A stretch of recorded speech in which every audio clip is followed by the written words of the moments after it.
education. This program is an outstanding resource for any teacher who is interested in the history of education from multiple perspectives. The first section of the program features Dr. Tom Jandris, who presents an engaging overview of each major period in the development of education in North America. What was the mission of public education in America for its first 100 years? To be able to participate in a democracy. That was the mission of public education. The founders of the Boston School said, we have to have a literate voter in order to effectively participate in a democracy.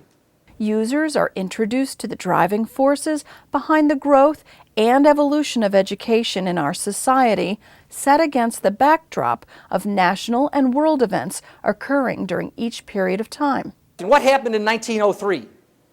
Henry Ford designed and installed his first assembly line.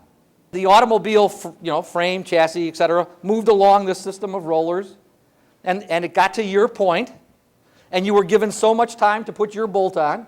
When the amount of time that you were allocated to put your bolt on had passed, a bell rang. Do you know the second thing that happened in 1903? For the first time in the history, as near as we can tell, of American public education, in New York City at a very large high school, training these workers for the Industrial Revolution, a bell rang for kids to change classes. In later sections of the program, Dr. Howard Johnston and Dr. Paul George walk you through a comprehensive exploration of the historical events that led to the development of today's secondary schools. Learn how desegregation, urban flight, and curriculum expansion contributed to the creation of junior high schools, which eventually evolved into today's middle schools. The purpose of the junior high was to reduce the dropout rate in hopes that adding a grade level to the middle level of schooling would in fact keep people in for at least one more year.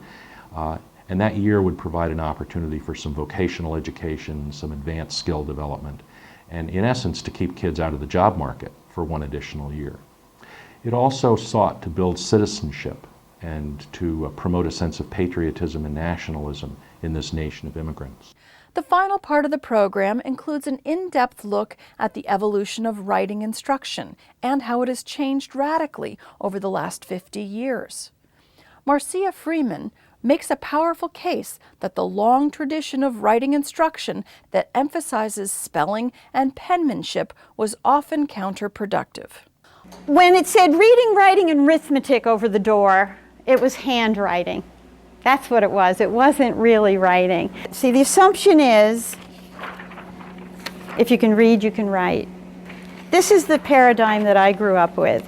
Also featured in the final section of the program is Cathy Hamilton.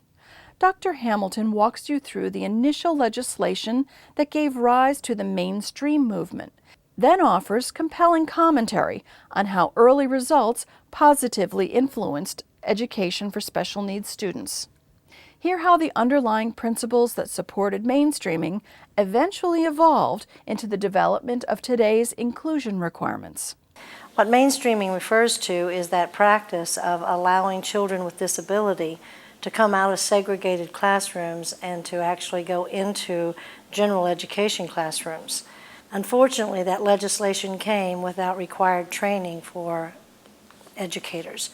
If an educator came into the profession, as I did in the early 70s, it was quite possible that you would have absolutely no classwork that dealt with children with disability.